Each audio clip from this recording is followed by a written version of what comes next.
So the first application of potentiometer is to compare EMF of two given primary cells. Okay, तो दो primary cell given होंगे, ये एक practical भी है हमारे 12th क्लास में। तो दो प्राइमरी सेल हमें यहाँ गिवन होंगे और उन प्राइमरी सेल के EMF को हमें कंपेयर करना है। This is again an important application of potentiometer. ठीक है, तो ये अगेन एक इम्पॉर्टेंट इसके लिए पोटेंशियोमीटर की एप्लीकेशन होगा। और अगर हम यहाँ देखें तो यहाँ पे प्लस माइनस के आर एस। ठीक है, तो स्टैंडर्ड जो सर्किट है अभी भी देखो मेन सर्किट वही है हमारा, मैंने कुछ चेंज नहीं किया है। दोनों सेल जो गिवन होंगे उन्हें हम यहाँ जोड़ेंगे। So this is our first cell, ये मैंने यहाँ कनेक्ट किया है। ठीक है, ये हमारा सेल है E1, प्राइमरी सेल है। एक और प्राइमरी सेल हमें गिवन होगा E2, उसको हम यहाँ कनेक्ट करेंगे प्लस माइनस। तो ये जो सेल है हमारा ये E2 है। ठीक है, इसके बाद इन दोनों सेल के एंड को एक 2 वे की पर हम कनेक्ट कर देंगे। एक डबल की होती है, लैब में मिलेगी, जहां हम दोनों सेल को कनेक्ट कर देंगे और जो बीच वाला पॉइंट होगा इसे हम फर्दर कनेक्ट करेंगे गैल्वेनोमीटर से। इस डबल की मदद से हम एक एक करके दोनों को 1 बाय 1 सर्किट में लेंगे सेल को, उनके लिए बैलेंसिंग लेंथ फाइंड आउट करेंगे। फिर हम गैल्वेनोमीटर को कनेक्ट करेंगे एक जॉकी से और जॉकी से कनेक्ट करके, जिससे कि हम उसे वायर पर चला सकें और वायर पे जॉकी को मूव कराकर हम फाइंड आउट करेंगे हम बैलेंसिंग लेंथ। ओके, सो यहाँ पर ये जो स्विच है ये S1 का काम करेगा और ये जो स्विच है ये S2 का काम करेगा। ठीक है, तो 1 बाय 1 हम दोनों सेल से बात करेंगे। पहले मैं S1 को ऑन करूंगा तो हम बात करेंगे फर्स्ट। तो ये सर्किट डायग्राम में बहुत इजी है, देखो कुछ भी नहीं है, मेन सर्किट वही रहा, दोनों सेल को इस तरह से कनेक्ट किया, एक 2 वे की और साथ में गैल्वेनोमीटर और फिर जॉकी। ठीक है ना, तो फॉर फर्स्ट कंडीशन मैं S1 को ऑन करूंगा और S2 को ऑफ रहने दूंगा। तो हम कहेंगे if S1 is on and S2 is off। ठीक है ना, ये ऑफ है। और अगर और टर्म्स देखें तो हम इसको क्लोज्ड भी बोल सकते हैं इस कंडीशन में। ये ऑफ है, इसको हम बोल देंगे ये ओपन है। इसको ऑफ को क्या बोलते हैं, ओपन, और ऑन को बोलते हैं क्लोज्ड। क्लोज यानी डॉट को लगा दिया गया है। ठीक है ना, तो ऐसे याद रख सकते हो। अगर S1 ऑन है और S2 को हमने ऑफ रखा है तो मान लो यहाँ पर अगर हम कनेक्ट कर देते हैं, डॉट हम यहाँ पे लगा देंगे, लैब में तुम देखोगे जैसे हम डॉट लगाएंगे तो इसका मतलब E1 सेल अब सर्किट में आ चुका है। और नाउ जो बैलेंसिंग लेंथ हम कैलकुलेट करने जा रहे हैं वो बैलेंसिंग लेंथ किसके लिए होगी बताओ, वो होगी E1 के लिए। ठीक है ना, तो ये कैलकुलेट हम करते हैं। किस तरीके से कैलकुलेट करके देखो तो नाउ, सो इस कंडीशन में ये पहला केस है। सो नाउ बैलेंसिंग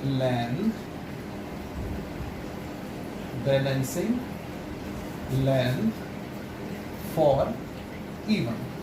ठीक है ना, सपोज कितनी मिली हमें ये L1, E1 के लिए बैलेंसिंग लेंथ कितनी मिल गई L1। सो बताओ क्या होगा, from principle of potentiometer, from principle of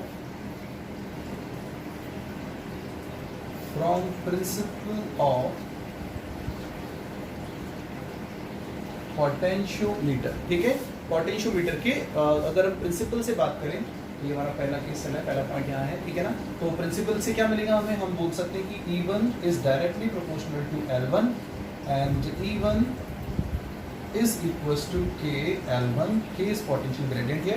ये हमें फर्स्ट जो है स्टेप, फर्स्ट इक्वेशन हमें यहाँ मिला है।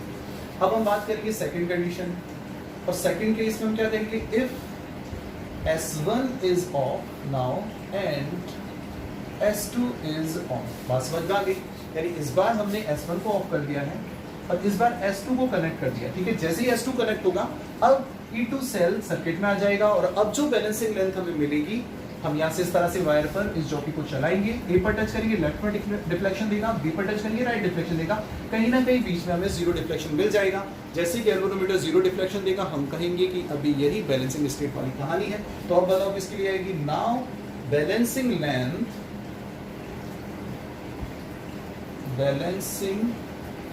Length for E2। सपोज कितना आया L2, कितना आया L2। तो अगेन हम प्रिंसिपल ऑफ पोटेंशियोमीटर से बात करेंगे।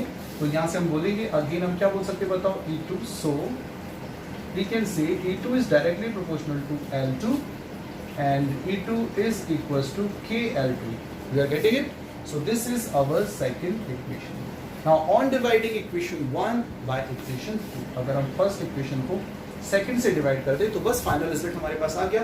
डिवाइड करेंगे तो हमें मिलेगा E1 upon E2 is equals to K L1 upon K L2। K cancel out हो जाएगा और E1 अपॉन E2 हमें कितना मिलेगा बताओ, L1 divided by L2. This is our final result. So the ratio of EMFs will be in the ratio of their respective balancing length. EMF का ratio balancing length के ratio में ही होगा. हमने इस टॉपिक से ये समझा. बोलो क्लियर है? बिल्कुल इजी, अच्छे से हमने ये समझा है. This is the first application of potentiometer. या हम ये कहेंगे, देखो जिस सेल के लिए अगर ये रेशियो 1 से ज्यादा आता है तो फिर E1 सेल बड़ा होगा, E1 का EMF E2 के कंपैरिजन में ज्यादा होगा. अगर ये रेशियो 1 से कम होता है, in that case EMF of E1 is less than the EMF of E2. Clear? तो जो सेल ज्यादा EMF रखेगा उसी के लिए बैलेंसिंग लेंथ ज्यादा होगी. प्रैक्टिकल में हम यहाँ पर रियोस्टेट की थोड़ी थोड़ी पोजीशन चेंज करके अलग अलग बैलेंसिंग लेंथ के लिए दोनों वायर को कभी S1 कभी S2 कनेक्ट करके 5 रीडिंग हम मान लेते हैं या 6 रीडिंग हम मान लेते हैं. तो जो रेशियो है वो लगभग सेम ही आता है, उसमें कोई डिफरेंस नहीं आता. ठीक है ना? तो बस ये सिंपल एप्लीकेशन है. तो that's it about the first derivation, about the first application of potentiometer. Now moving to the second application. So the second application of potentiometer is to find the internal resistance of a given primary cell. ठीक है ना? So ये हमारी second application है और अब हमें वही पोटेंशियोमीटर के हेल्प से इंटरनल रेजिस्टेंस फाइंड आउट करना है एक प्राइमरी सेल का. ओके, सो ये भी हमारे प्रैक्टिकल में है 12th क्लास में, और लैब में हमें ये परफॉर्म भी करना है. तो अच्छा है हम इस प्रैक्टिकल से रिलेटेड कॉन्सेप्ट यही सीख लें. तो देखो, सबसे पहले मैंने कहा था, जैसे कि हर बार मैं बोलता हूँ, जो हमारा मेन सर्किट है वो सेम ही रहता है. अब इस ए पॉइंट को हमें जो प्राइमरी सेल गिवन है उससे कनेक्ट कर देना है. तो मैंने ये ए पॉइंट को प्राइमरी सेल के पॉजिटिव टर्मिनल से कनेक्ट किया है. जितने भी सेल हम काम में लेंगे, मैं शुरू से बोल रहा हूँ, सबके पॉजिटिव ए पर ही कनेक्ट होने चाहिए. ठीक है ना? सो ये प्राइमरी सेल है, डैनियल सेल हो सकता है, लैग्रांज सेल हो सकता है. इसके बाद इसे हम कनेक्ट करेंगे एक गैल्वेनोमीटर से, और गैल्वेनोमीटर को फर्दर हम जानते हैं किससे कनेक्ट करेंगे, बताओ? इसको हम कनेक्ट करेंगे जॉकी से, और जॉकी क्या हेल्प करेगा कि हमारी बैलेंसिंग लेंथ फाइंड आउट करने में हेल्प करेगा. अब बात करते हैं, ये जो सेल है ये हमारा प्राइमरी सेल है. EMF इसका दिख रहा है साफ साफ, सामने लिखा हुआ है E. ठीक है ना? ये जो E है ये इस सेल का EMF. अब बात आती है इंटरनल रेजिस्टेंस. हम ऑलरेडी इस चैप्टर में इंटरनल रेजिस्टेंस का कॉन्सेप्ट समझ चुके हैं. इंटरनल रेजिस्टेंस की कंडीशन में, अगर हम इंटरनल रेजिस्टेंस की बात करें, तो इंटरनल रेजिस्टेंस की कंडीशन में वो जो कॉन्सेप्ट है वो EMF और पोटेंशियल डिफरेंस के बीच में होता है. ठीक है ना? तो अब हम इसकी पोटेंशियल डिफरेंस को कैलकुलेट करने के लिए एक और सर्किट हम यहाँ इस तरह से कनेक्ट करेंगे. ये इसका एक प्राइमरी सर्किट और होगा अलग से, सेकेंडरी सर्किट हम इसको लेंगे यहाँ. इसमें हम कनेक्ट करेंगे एक रेजिस्टेंस बॉक्स, और रेजिस्टेंस बॉक्स से सपोज हमने कैपिटल R रेजिस्टेंस जो है वो यहाँ निकाला हुआ है, ये सेल से आएगा ये सर्किट जो है, और फिर साथ में हम कनेक्ट कर देंगे एक की, और फिर हम इसको कनेक्ट कर देंगे यहाँ. ठीक है ना? तो ये इसका अपना एक छोटा सा सर्किट होगा इस प्राइमरी सेल का, और इस सर्किट में कोई और नहीं, बस एक रेजिस्टेंस बॉक्स और एक की. ठीक है ना? ऊपर की है तो उसको मैं की डैश बोल देता हूँ. ठीक है, अभी मैंने की डैश को ओपन रखा है. नाउ यहाँ से अगर हम इसको बंद करेंगे तो एक करंट फ्लो हो जाएगी. क्वेश्चन आता है कि ये जो रेजिस्टेंस बॉक्स है, ये इसका छोटा सा सर्किट बनाने के लिए पीछे हमारा क्या मोटिव है. तो देखिए, जब ये के डैश जो है अगर मैं इसको ओपन छोड़ दूं तो उस कंडीशन में ये सेल ओपन सर्किट में है, and we know the potential difference when the cell is in open circuit is called EMF. तो ये हमें बैलेंसिंग लेंथ देगा EMF के लिए. जब हम इसको बंद कर देंगे तो उस कंडीशन में ये सेल क्लोज सर्किट में होगा, तो जो हमें EMF मिलेगा वो हमें किसके लिए मिलेगा? क्लोज्ड सर्किट के लिए. तो आई थिंक कॉन्सेप्ट बिल्कुल क्लियर हो गया होगा. ठीक है ना? क्लोज सर्किट के लिए मिलेगा, और वो हमें टर्मिनल वोल्टेज का कॉन्सेप्ट देगा, और हम जानते हैं टर्मिनल वोल्टेज और EMF के बीच में कहीं ना कहीं हमें R की वैल्यू, इंटरनल रेजिस्टेंस की वैल्यू मिल जाएगी. तो देखो, सबसे पहले अब हम इस एप्लीकेशन को डिस्कस करते हैं. तो सबसे पहले इस ई सेल का इंटरनल रेजिस्टेंस R हमें फाइंड आउट करना है कि इसका इंटरनल रेजिस्टेंस कितना होगा. तो सबसे पहले मैं ओपन सर्किट के लिए रीडिंग लूंगा. तो व्हेन इन फर्स्ट केस की डैश कैसा है बताओ? ओपन है, यानी के डैश कैसा है? ऑफ. के डैश को मैंने ऑफ रखा है, के को हमें मेन इसको तो ऑन रखना ही है, करंट फ्लो होगा. तो अगर के डैश ऑफ है तो नाउ बैलेंसिंग लेंथ,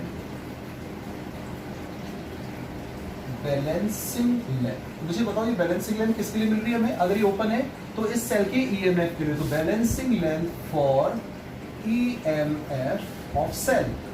कितनी मिली, सपोज कितनी मिली हमें balancing length for EMF of cell, और ये हमें मिली कितनी, L1, ठीक है ना।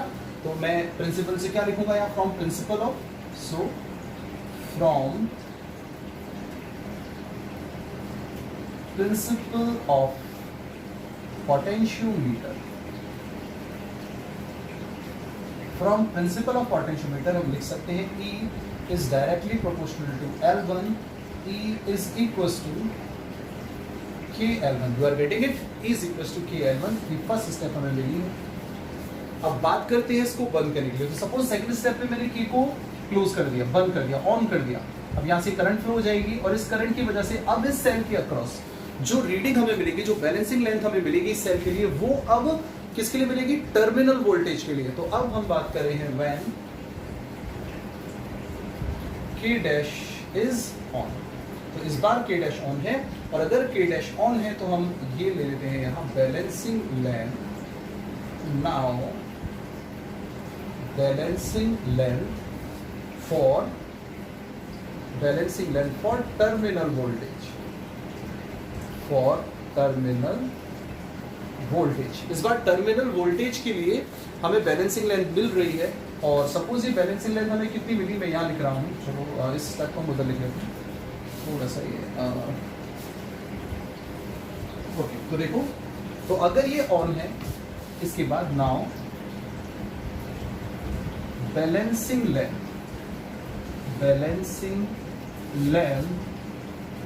फॉर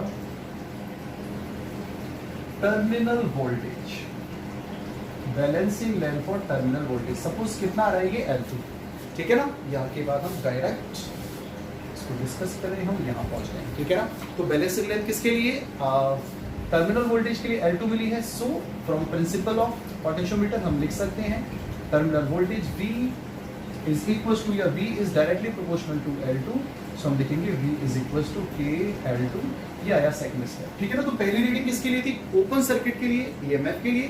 दूसरी रीडिंग क्लोज सर्किट के लिए, टर्मिनल वोल्टेज के लिए। कौन सी रीडिंग ज्यादा होगी मुझे बताओ, L1 या L2?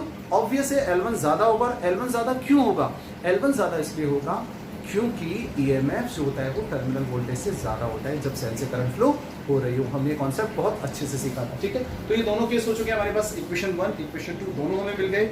डिवाइड करेंगे हम on dividing equation first by equation second, तो हमें क्या मिल रहा है बताओ, E upon V is equal to L1 upon L2, ये हमें थर्ड इक्वेशन मिला। LHS में E अपॉन V हो गया, K RHS में कैंसिल आउट हो गया, और हमें इधर मिला L1, इधर मिला L2, तो ये थर्ड स्टेप हमें मिल गई। अब बस इसी स्टेप को यूज में लेते हुए हमें स्मॉल r के लिए फॉर्मूला डेराइव करना है। तो स्क्रीनशॉट ले सकते हो या पॉज करके नोट कर सकते हो। आगे बढ़ता हूं मैं, यहाँ इसे अब सॉल्व करूंगा। सो देखते हैं क्या रिजल्ट आता है। अभी अब बात हो रही है E के लिए और V के लिए, ठीक है ना। हम जानते हैं जो V है ये कितना होता है बताओ, IR। V की वैल्यू कितनी होती है, V is equal to IR, we already know. चलो मैं यहाँ लिखता हूँ ये रिजल्ट। हम जानते हैं कि जो V है, V that is equal to IR, clear. V is equal to IR and V is equal to E minus I into small r। This is the relation between terminal voltage and EMF, जो कि बहुत important था, मैं already explain कर चुका हूँ। यहाँ से मुझे मिलेगा E is equal to V plus IR, you are getting it और नॉट। मैं V की वैल्यू पुट करूंगा तो E is equal to IR, यहाँ से मैंने पुट किया, प्लस I स्मॉल r। मैं डायरेक्ट भी लिख सकता था ये, लेकिन कोई बात नहीं। I इज इक्वल टू कितना आएगा, capital R plus small r। So now we have the value of V, we have the value of E as well. ये दोनों वैल्यूज को हम इक्वेशन थर्ड में पुट करेंगे, तो आप देखते हैं क्या रिजल्ट मिलेगा। From equation third what we are going to get here, E की जगह पुट करो value I capital R plus small r की एंट्री हो चुकी है, यही हमें फाइंड आउट भी करना है। V की जगह क्या पुट करेंगे बताओ, in place of V IR is equal to, right side में कोई प्रॉब्लम नहीं है, L1 अपॉन L2। यहाँ I कैंसिल आउट हो रहा है, R plus R upon R, इसको लिख सकते हैं R अपॉन R, यानी 1 plus small r upon capital R is equals to L1 upon L2। 1 plus small r upon r is equals to L1 upon L2। Next step में अगर हम बात करें यहाँ, स्मॉल आर हमें चाहिए, चलो यहाँ मैं सॉल्व कर देता हूँ उसको। सो अब बस फॉर्मूला हमारे पास आने वाला है, small r upon capital R is equal to कितना होगा बताओ, L1 अपॉन L2 माइनस 1, बोलो क्लियर, L1 अपॉन L2 और 1 को उधर ले गए तो स्मॉल आर कितना आ गया, अब इसे सॉल्व करेंगे अपन, L1 minus L2 upon L2 into capital R. So this is the formula of internal resistance. यहाँ internal resistance small r है। मैं बहुत अच्छे से प्रीवियस वीडियो लेक्चर में internal resistance और उससे रिलेटेड कॉन्सेप्ट्स जो है वो ऑलरेडी एक्सप्लेन कर चुका हूँ। हमारे पास जो आंसर आया है वो आया है small r is equal to L1 minus L2 upon L2 into capital R। यहाँ कैपिटल R रेजिस्टेंस बॉक्स से निकाला गया रेजिस्टेंस है, यहाँ कोई फिक्स वैल्यू नहीं होती है, यानी कि अगर हम ये प्रैक्टिकल जब परफॉर्म करेंगे तो हमें एक रेंज मिलती है, तो हम लिखते हैं कि हमें जो सेल का इंटरनल रेजिस्टेंस है वो इस रेंज में मिला है, from this ohm to this ohm. Okay, so this is the second application of potentiometer by which we have discussed about how can we find out the value of internal resistance of a given primary cell. Okay, so that's it about this video lecture. Now carry on with your studies. See you in next class. Till then, take care.